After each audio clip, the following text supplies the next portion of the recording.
तुम लोग यहाँ से जाना नहीं। हाँ, मैं अभी वापस आता हूँ। वाह रे खुदा बंदा। Do you love me? आज भगवान ने तुझे 3 बेटों के साथ 3 बहुएं भी दे दी। 1977 एक साल एक फिल्म और एक ऐसा सिनेमैटिक एक्सपेरिमेंट जो आज तक बॉलीवुड दोबारा कर ही नहीं पाया। 3 धर्म, 3 पहचान और 3 सुपरस्टार। लेकिन अमर अकबर एंथनी एक फिल्म नहीं थी, ये एक छिपा हुआ मास्टर प्लान था। आज जो सीक्रेट मैं बताने वाला हूँ वो ना किसी डीवीडी एक्स्ट्रा में मिलेगा और ना ही किसी पॉपुलर यूट्यूब वीडियो में, क्योंकि ये कहानी सिर्फ स्क्रीन पर नहीं बल्कि पर्दे के पीछे लिखी गई थी। और बात करेंगे कि अमर अकबर एंथनी मूवी किसी हॉलीवुड से इंस्पायर या कॉपी थी या नहीं। वीडियो को लास्ट तक देखना। लास्ट वाला फैक्ट सुनने के बाद आप यही बोलोगे कि ये चीज तो आज तक किसी ने बताई ही नहीं। दोस्तों, कोई भी मूवी हो समय के हिसाब से और लोगों की पसंद को देखते हुए बनाई जाती हैं। और दोस्तों 70s का दौर तो ऐसा था जहां पर लोग मसाला एक्शन मूवीज देखना बहुत पसंद करते थे और हमारी ऑडियंस को ध्यान में रखते हुए ही ऐसी मसाला फिल्में बनाई जाती थी। और इन मूवीज के अंदर फाइटिंग, एक्शन, ड्रामा, ट्रेजेडी और ऐसी बहुत सी चीजें रखी जाती थी और ये सारी चीजें हमें एक मूवी अमर अकबर एंथनी में देखने को मिली थी। दोस्तों, इस ब्लॉकबस्टर मूवी को रिलीज किया गया था 7 जनवरी 1977 को। इस मूवी की मेन लीड पर हमें नजर आए थे अमिताभ बच्चन, विनोद खन्ना, ऋषि कपूर, परवीन बाबी, नीतू सिंह, शबाना आजमी, प्राण, निरूपा रॉय, रंजीत और जीवन। इस मूवी को डायरेक्ट किया था बॉलीवुड में सबसे ज्यादा मसाला मूवीज बनाने वाले डायरेक्टर मनमोहन देसाई जी ने, जो कि फिल्म अमर अकबर एंथनी से पहले धर्मवीर, परवरिश और चाचा भतीजा जैसी कुछ और मूवीज बना चुके थे। और मूवी अमर अकबर एंथनी के बाद नसीब, सुहाग, कूली, देश प्रेमी, मर्द और गंगा जमुना सरस्वती जैसी सुपरहिट मूवीज बनाई थी। इस मूवी की स्टोरी लिखी थी प्रयागराज ने और इस मूवी के डायलॉग्स लिखे थे कादर खान जी ने और प्रोड्यूस किया था मनमोहन देसाई ने। दोस्तों, इसमें म्यूजिक दिया था लक्ष्मीकांत प्यारेलाल ने और टोटल 7 गाने इसके म्यूजिक एल्बम में रखे गए थे। इस मूवी का म्यूजिक एल्बम सुपरहिट था। दोस्तों, इस मूवी के एक गाने आज बॉलीवुड के कल्ट क्लासिक गानों में गिने जाते हैं। तो चलो अब बात करते हैं इस मूवी से जुड़े बहुत से अननोन फैक्ट्स के बारे में। फैक्ट नंबर 1, 3 बच्चों के बचपन में एक दूसरे से बिछड़ने और बड़े होकर मिलने वाला कॉन्सेप्ट साल 1965 में आई यश चोपड़ा की वक्त मूवी में भी हमें सेम ऐसा ही देखने को मिला था। दोस्तों, इस मूवी का मुहूर्त शॉट जून 1975 को रखा गया था, जिसके लिए धर्मेंद्र ने पहला क्लैप दिया था और ये मूवी दोस्तों काफी पहले ही बनकर कंप्लीट हो चुकी थी। लेकिन दोस्तों, हम सब जानते हैं कि साल 1975 में भारत में लगी इमरजेंसी की वजह से ये मूवी उस समय पर रिलीज नहीं हो पाई थी और फाइनली जाकर इस मूवी को जनवरी 1977 को रिलीज किया गया था। दरअसल दोस्तों 1975 में लगी इमरजेंसी की वजह से मनमोहन देसाई की बहुत सारी फिल्में उस टाइम पीरियड में रिलीज नहीं हो पाई थी और बाद में आगे चलकर लगातार 1977 में मनमोहन देसाई की 4 मूवीज रिलीज हुई थी और उनकी ये चारों ही मूवीज 1977 की टॉप 5 मूवीज की लिस्ट में शामिल थी। फैक्ट नंबर 2, दोस्तों इस कहानी में जब ये फाइनल हो गया था कि इन तीनों लड़कों को एक हिंदू पालेगा, एक क्रिश्चियन और एक मुस्लिम, तब जो 3 हीरो चाहिए थे वो इन कैरेक्टर के हिसाब से चाहिए थे। दोस्तों इस मूवी में अमर का रोल मनमोहन देसाई धर्मेंद्र से करवाना चाहते थे। उस समय धर्मेंद्र उनके साथ 2 मूवीज में काम कर भी रहे थे। मनमोहन देसाई ने इसके बारे में धर्मेंद्र से बात की पर उन्होंने मना कर दिया। उस समय दोस्तों धर्मेंद्र को डेट्स की बहुत प्रॉब्लम चल रही थी, लेकिन दूसरी तरफ बात ये भी थी कि धर्मेंद्र ने ये कहा कि ये रोल बहुत छोटा है, इस रोल में ज्यादा रंग नहीं है और उन्होंने कहा कि इसके कंपैरिजन में अकबर और एंथनी बहुत कलरफुल कैरेक्टर हैं। दोस्तों धर्मेंद्र का ये कहना मनमोहन देसाई को अच्छा नहीं लगा और इसीलिए धर्मवीर और चाचा भतीजा के बाद इन्होंने कभी भी साथ में काम नहीं किया।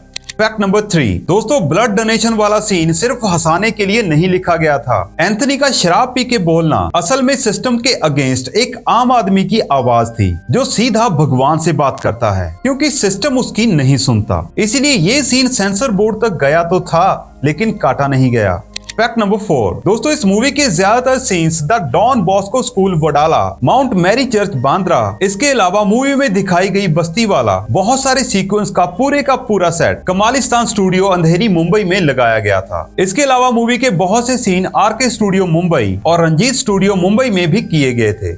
फैक्ट नंबर 5, दोस्तों जिस लैंग्वेज का यूज अमिताभ ने इस मूवी में किया था उसको बोलने में पहले वो कंफर्टेबल नहीं थे और इस चीज में उनकी मदद की कादर खान जी ने। कादर खान दोस्तों वैसे भी एक्टर्स को डायलॉग बोल के दिखाते थे और एक्टर्स को एक आउटलाइन मिल जाती थी कि कैसे बात करनी है। दोस्तों कहते हैं कि अमिताभ को कादर खान ने बहुत ट्रेन किया, इस बात को सभी लोग जानते हैं। अमिताभ दोस्तों इस बात को बहुत जल्दी समझ जाते थे और सीख भी जाते थे। दोस्तों कादर खान का समझाया हुआ उनके दिमाग में ऐसा बैठा कि उन्होंने बाद में कमाल ही कर दिया। दोस्तों इस मूवी ने अमिताभ को सही मायने में सुपरस्टार बना दिया था। दोस्तों हर कैटेगरी के लोग अमिताभ के काम से बहुत इंप्रेस हो गए थे। यही तो उनकी एक्टिंग का कमाल था कि उन्होंने पर्दे पर अपने इस किरदार को ऐसे निभाया कि अमिताभ और एंथनी को अलग करना मुश्किल हो गया। भाई बाद में तो कुछ लोग उन्हें एंथनी के नाम से ही पुकारने लगे। ऋषिदा ने अपनी फिल्म गोलमाल में एक सीन शूट किया था जिसमें कि अमिताभ स्कूल की लड़कियों को ऑटोग्राफ देते हैं। उसमें दोस्तों इस बात का जिक्र भी था। अच्छा आपको मेरा ऑटोग्राफ नहीं एंथनी भाई का ऑटोग्राफ चाहिए। फैक्ट नंबर 6, दोस्तों उस समय जो पोस्टर्स को रिलीज किया गया था उनमें इन तीनों भाइयों को साथ में नहीं दिखाया गया था। इसका रीजन है दोस्तों कि मार्केटिंग टीम ये चाहती थी कि लोग पहले 3 अलग हीरोज देखें और थिएटर में जाकर लोग शॉक हो जाएं कि ये तो 3 भाई हैं। दोस्तों ये ट्रिक आज के स्पॉइलर फ्री मार्केटिंग से भी आगे थी।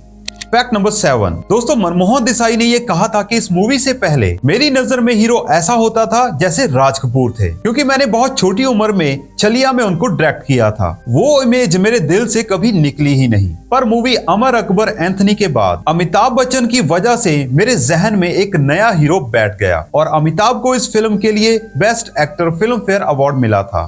फैक्ट नंबर 8, दोस्तों इस मूवी में अमिताभ बच्चन के कैरेक्टर एंथनी के बोलने का स्टाइल मनमोहन देसाई के एक रियल फ्रेंड के बोलने जैसा स्टाइल इस मूवी में यूज किया गया था। हालांकि मूवी में पहले अमिताभ बच्चन के कैरेक्टर का नाम एंथनी गोंजाल्वेस की जगह पर एंथोनी फर्नांडिस रखा गया था, लेकिन म्यूजिक डायरेक्टर लक्ष्मीकांत प्यारेलाल को लगा कि एंथोनी फर्नांडिस नाम कहीं ना कहीं मूवी के गाने के साथ पूरी तरह मैच नहीं हो पा रहा। इस वजह से उन्होंने मनमोहन देसाई को इस नाम में एंथोनी फर्नांडिस की जगह पर एंथोनी गोंजाल्वेस रखने के लिए बोला था। एक्चुअली एंथोनी गोंजाल्वेस नाम के एक बहुत ही फेमस म्यूजिक कंपोजर 50 और 60 के दशक में हुआ करते थे, जिन्होंने की प्यारेलाल को म्यूजिक की ट्रेनिंग दी थी और वो उन्हें अपना गुरु मानते थे। और म्यूजिक कंपोजर प्यारेलाल के अलावा आर.डी. बर्मन जैसे लेजेंडरी म्यूजिक कंपोजर्स ने भी एंथोनी गोंजाल्वेस से बहुत कुछ सीखा था। इसी वजह से लक्ष्मीकांत प्यारेलाल ने फिल्म में एंथोनी गोंजाल्वेस का नाम यूज करके उनको इस गाने के थ्रू एक छोटा सा ट्रिब्यूट दिया था। Well done. फैक्ट नंबर 9, दोस्तों इसी गाने की स्टार्टिंग में हमें अमिताभ बच्चन इंग्लिश के बहुत से वर्ड बोलते हुए दिखाई देते हैं। एक्चुअली दोस्तों अमिताभ बच्चन के द्वारा बोले गए ये वर्ड्स साल 1978 में ब्रिटेन के प्राइम मिनिस्टर बेंजामिन डिसरेली की एक स्पीच से लिए गए थे। फैक्ट नंबर 10, दोस्तों इस मूवी में अमिताभ बच्चन, विनोद खन्ना, ऋषि कपूर, परवीन बाबी और नीतू सिंह को पहले ही साइन किया गया था, लेकिन इस मूवी में पहले विनोद खन्ना के ऑपोजिट किसी भी लीड एक्ट्रेस को अप्रोच नहीं किया गया था। तब विनोद खन्ना ने मनमोहन देसाई से बोला कि जब अमिताभ बच्चन और ऋषि कपूर के ऑपोजिट लीड एक्ट्रेस रखी गई हैं, तो उनके ऑपोजिट भी कोई ना कोई लीड एक्ट्रेस को अप्रोच किया जाना चाहिए। तो उन्होंने बोला कि मेरी एक्ट्रेस कहाँ पे है, मुझे भी हीरोइन चाहिए। और इसी वजह से मनमोहन देसाई ने शबाना आजमी से ये रिक्वेस्ट की कि वो इस मूवी में विनोद खन्ना के ऑपोजिट एक छोटा सा रोल प्ले कर दें।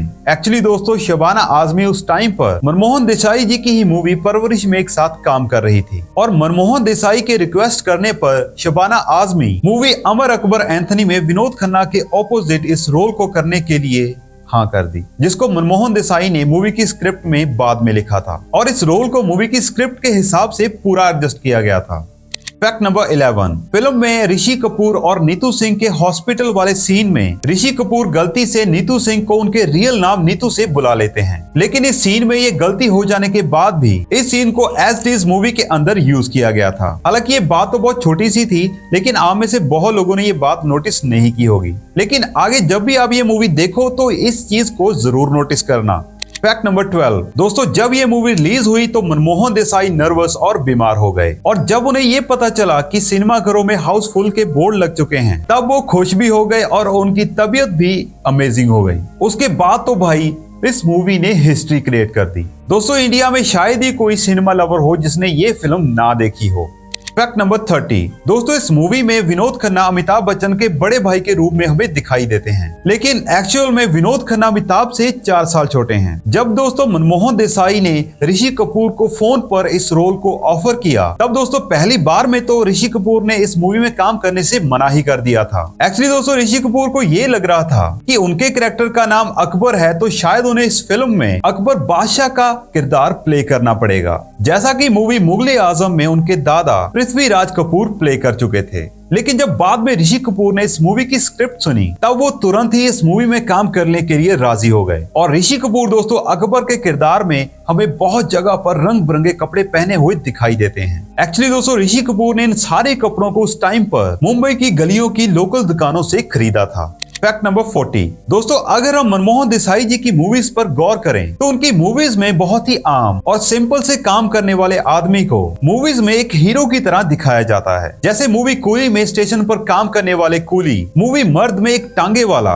और फिल्म गंगा जमुना सरस्वती में एक ट्रक ड्राइवर। और यही मनमोहन देसाई की फिल्मों की सबसे बड़ी वजह है कि ये मूवीज आम आदमी से बहुत अच्छे से रिलेट कर पाती हैं और हर एक आम आदमी फिल्म के हीरो को अपने साथ जुड़ा हुआ पाता है। वैसे ही अमर अकबर एंथनी की स्टोरी का आइडिया मनमोहन देसाई को एक न्यूज़पेपर में छपे आर्टिकल को पढ़कर आया था। इस आर्टिकल में ये लिखा हुआ था कि जैक्सन नाम के एक आदमी ने अपनी जिंदगी से दुखी होकर अपने 3 बच्चों को एक पार्क में छोड़कर हत्या कर ली थी। दोस्तों न्यूज़पेपर में छपा ये आर्टिकल मनमोहन देसाई के दिल को छू गया और उन्होंने अपने दिमाग में इस कहानी को लेकर तरह तरह के आइडियाज सोचना शुरू कर दिया कि जैक्सन के साथ ऐसा क्या हुआ होगा कि उसको इतना बड़ा स्टेप उठाना पड़ा, या जैक्सन बच्चों को पार्क में छोड़ने के बाद आत्महत्या ना करता और इन तीनों बच्चों को अलग अलग धर्मों के लोग उठाकर ले जाते और इन तीनों बच्चों की परवरिश वहीं पर होती और बड़े होकर ये तीनों अलग अलग सिचुएशंस में एक दूसरे से मिलते तो कैसा होता। और ऐसे ढेरों ही आइडियाज उनके दिमाग में चल रहे थे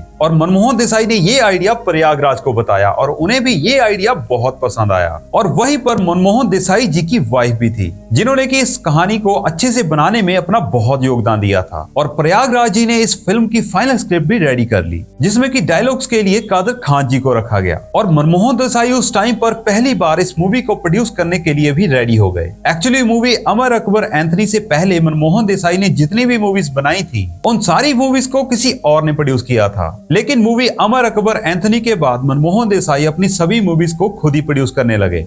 फैक्ट नंबर 50। तो दोस्तों बात करते हैं कि ये मूवी किसी हॉलीवुड की इंस्पायरिंग या कॉपी तो नहीं, या फिर ये ओरिजिनल है। दोस्तों मूवी में दिखाया गया 3 बच्चे अलग अलग धर्मों में पलते हैं और मूवी के लास्ट में आके वो मिल जाते हैं। तो दोस्तों हम आपको बताना चाहते हैं कि ये 3 हीरो वाला कॉन्सेप्ट हॉलीवुड की 1948 में आई 3 गॉडफादर से लिया गया है, जिसमें की 3 आदमी होते हैं और एक डेस्टिनी होती है और इसमें भी लॉस्ट एंड फाउंड का ट्रॉप है। दोस्तों ये आइडिया ओरिजिनल नहीं था, लेकिन 3 रिलीजन्स का एंगल पूरा इंडियन इन्वेंशन था। दोस्तों इसका फाइनल कंक्लूजन ये है कि अमर अकबर एंथनी मूवी ना तो 100% ओरिजिनल है और ना ही 100% कॉपी है। ये तो एक सिनेमैटिक खिचड़ी है, Hollywood melodrama plus European symbolism, Indian religion plus देसी मसाला। और शायद इसी वजह से ये फिल्म लॉजिक से नहीं दिल से चलती है। अमर अकबर एंथनी हॉलीवुड की कहानी बोलती है, लेकिन